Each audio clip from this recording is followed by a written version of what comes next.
Dear judge, Sirish అనే ఈ ముద్దాయి తన అనుచిత ప్రవర్తనతో విదేశాల్లో ఒక స్టూడెంట్ మృతికి కారకురాలైంది. ఆ పాప భీతి వేధిస్తుండటం వల్ల ఇప్పుడు మానసిక వేదన అనుభవిస్తూ బిడ్డ పుట్టాక మెంటల్ బ్యాలెన్స్ తప్పి చివరికి ఆ బిడ్డనే తన చేతులతో పైనుంచి కింద పడేసింది.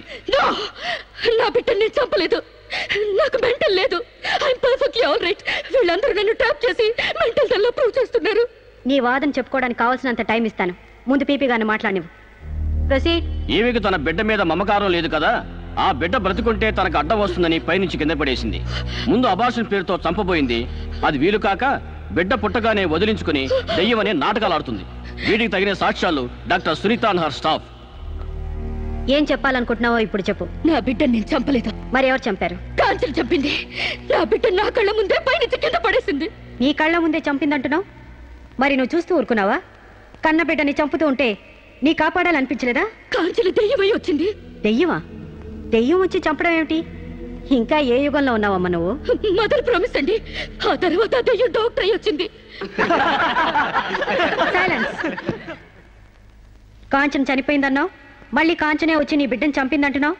నువ్వేం మాట్లాడుతున్నావో తెలిసే మాట్లాడుతున్నావా? ఒక పంచేద్దాం జడ్జి గారు. డాక్టర్గా మా నా దెయ్యం కాంచన్ని కోర్టుకు పిలిపిద్దాం. ఆ దెయ్యాన్ని నువ్వు గుర్తుపట్టగలవా అమ్మా? తప్పకుండా.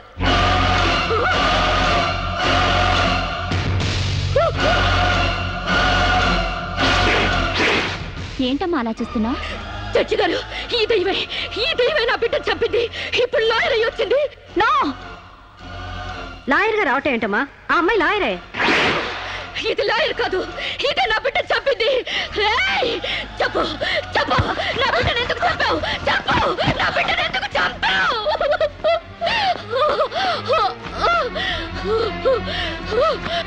జడ్జి గారు, దీన్ని నమ్మకండి. ఇది నా కళ్ళ మీద కడుపుతో చచ్చింది. అసలు ఆవిడ పెళ్ళే కాలేదమ్మా.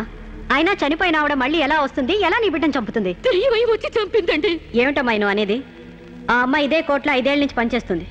మనిషి కళ్ళ ముందే కనిపిస్తుంటే సచ్చింది, దెయ్యమైంది, మళ్ళీ డాక్టర్ అయింది, లాయర్ అయింది అంటావేంటి? నిజంగానే నీకు మెంట్లా లేక డ్రామానా? లేదు జడ్జి గారు, అబద్ధం. బిడ్డ చావలేదు, నా వద్ద క్షేమంగా ఉంది.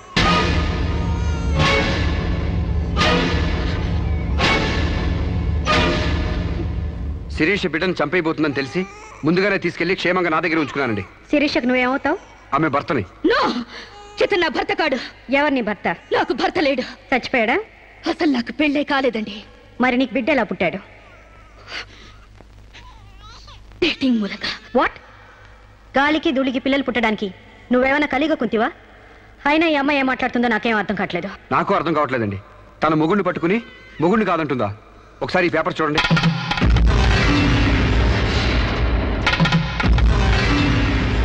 తన బిడ్డకు తండ్రినని తన ప్రశ్న అప్పుడు నేను వేలిముద్ర వేసిన పత్రాలు. పిచ్చివాడి చేతిలో మట్టిగడ్డ ఎంత ప్రమాదమో పిచ్చిదాని చేతిలో పసిబిడ్డ కూడా అంతే ప్రమాదం. అందుకని ఈ బిడ్డ సంరక్షణ బాధ్యత నాకు అప్పగించండి. అలాగే నా భార్య ఆస్తులపై హక్కులు కూడా నాకు అప్పగించండి. ఇంట్లో చెత్తంతా శుభ్రంగా ఊడ్చిపడేసినట్టు మొన్న బీరువాలో నగా నట్రా బయటపడేసి బీరువాని శుభ్రం చేశానని చెప్పింది. రేపు దస్తావేజులు పడేస్తే మా గతేం కాను. అందుకని నా భార్య ఆస్తులపై నాకు పవర్ పట్ట ఇప్పించండి. తనకి పిచ్చి తగ్గేదాకా మెంటల్ హాస్పిటల్లో జాయిన్ చేయించండి. శిరీష సొంత భర్తను కూడా గుర్తుపట్టలేని స్టేజ్లో ఉంది. కాబట్టి ఆవిడకి మెంటల్ హాస్పిటల్లో ట్రీట్మెంట్ చేయించాల్సిందిగా ఆదేశిస్తున్నాను. అలాగే బిడ్డని సాంబశివరావుకు అప్పగిస్తూ అతని భార్య శిరీష ఆస్తులపై పవర్ ఆఫ్ అట్టాని మంజూరు చేయవలసిందిగా కోరుతున్నాను.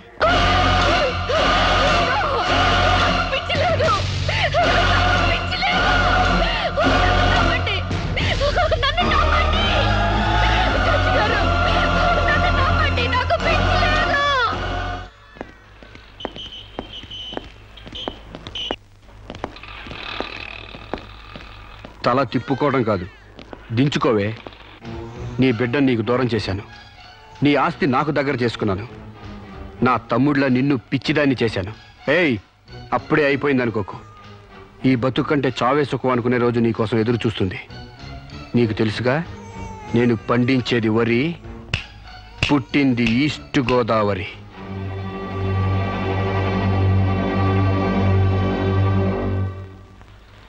మీరు చేసిన సాయానికి రుణపడి ఉంటానండి. ఇంక ఈ డోస్ చాలనుకుంటాను సాంబశివరావు. ఇనుము వేడి మీద ఉన్నప్పుడే అది ఎలా కావాలంటే అలా మలుచుకోవచ్చు. దాన్ని కొవ్వు దిగడానికి ఇదే సరైన సమయం. వస్తానండి.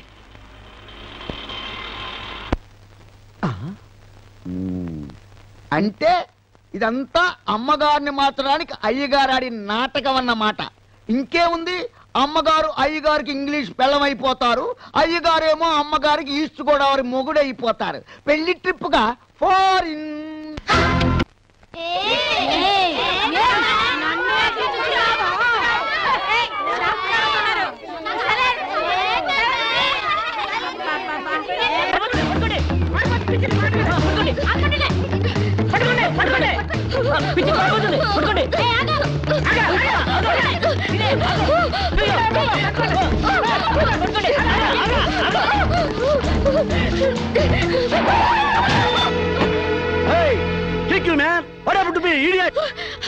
Prakash,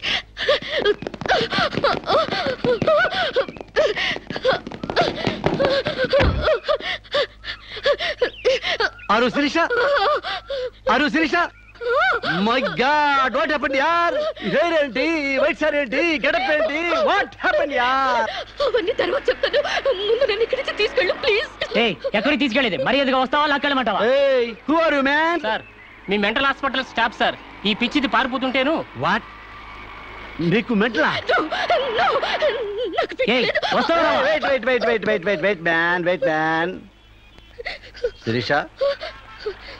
What is my name? Vijay Prakash. మనం ఎక్కడ పరిచయం అయ్యాం? ఫారెన్ లో. Yes. నేను నీకేమవుతాను? ఫ్రెండ్. ఇంత క్లియర్ గా మాడుతుంటే మెంటలంటారా? నీకు తెలియపోతే తెలియనట్టు ఉన్నాడు సార్, అంతేగాని.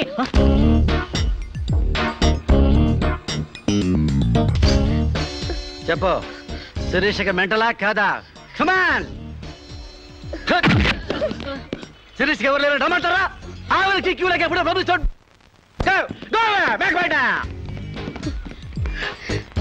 Don't worry Shirisha, I will take care of you. Please come dear.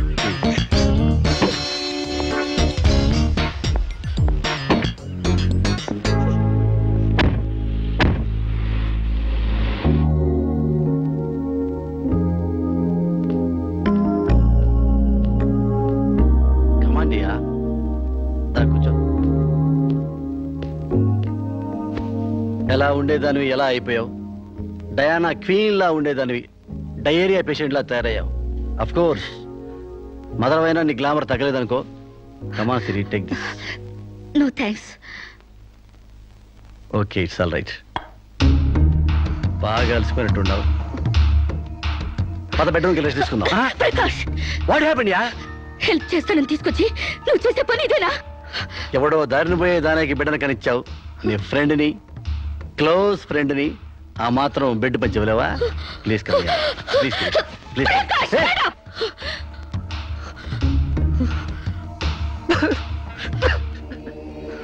దుర్మార్గుడా, దుష్టుడా, ఒంటరిగా ఆడపిల్ల మీద చేస్తావురా? నీకు అమ్మ రాలేరా, అబ్బాజీలు లేరురా, పురుగులు పడిపోతావురా, నాశనమైపోతావురా, అదే పోతావురా, ఇదే పోతావురా. ఇది కాదే నీ క్యారెక్టర్. పెళ్లి కాకుండానే సంసారం చేసేది ఎవరో తెలుసా? బ్రోతల్స్. పెళ్లి కాకుండానే తల్లి ఏదోరో తెలుసా? Brothels. You are just number 1 rating brothel.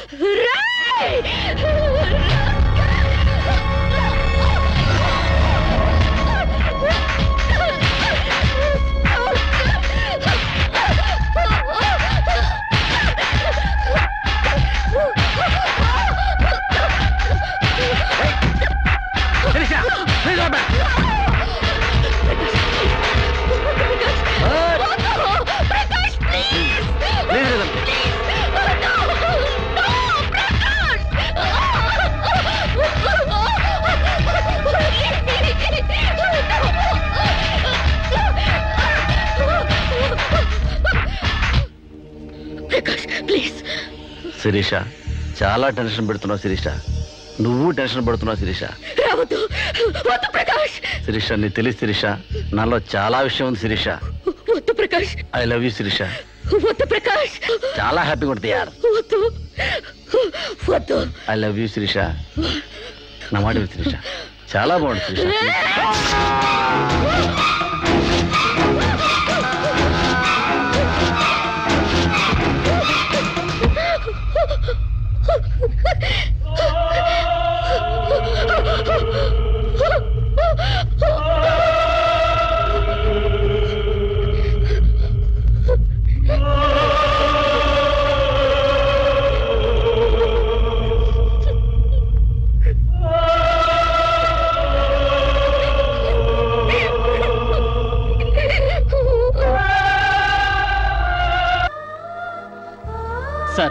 ఈవిడ అన్నయ్యల దగ్గరికి వెళ్ళొచ్చాను.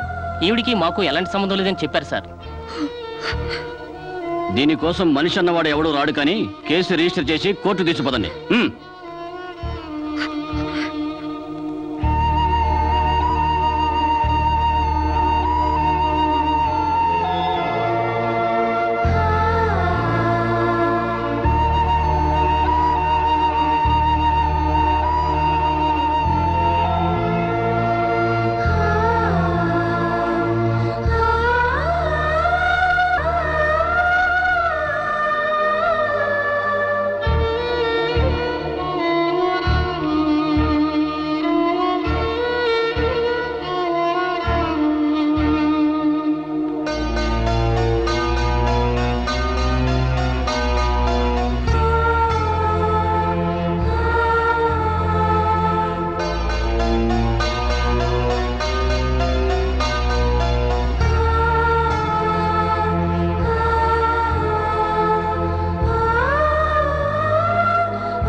ప్రకాష్ నువ్వే చంపావా? సైగలు మూగ భాషలు ఇక్కడ కుదరవు, నోటితోనే చెప్పాలి. నేనే చంపాను. ఎందుకు చంపావు? చంపేనని ఒప్పుకున్నాను కదా, ఏదో సెక్షన్ కింద నన్ను చంపేయండి. ముద్దాయే శిక్ష విధించుకుంటే ఇక్కడ మేమెందుకు? సెక్షన్లు శిక్షలు నువ్వు గుర్తు చేయాల్సిన పని లేదు. అసలు నువ్వేం చేసావో చెప్పు.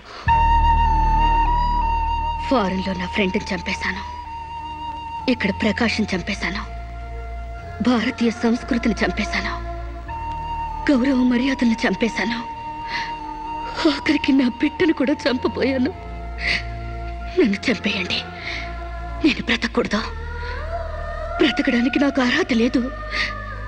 అందరికీ ఒక పాఠంగా, నాకు గుణపాఠంగా నన్ను ఉరికంబ ఎక్కించండి. చంపడానికి చావడానికి వెనకాడని నీలాంటి వాళ్ళు సమాజానికే ప్రమాదకరం.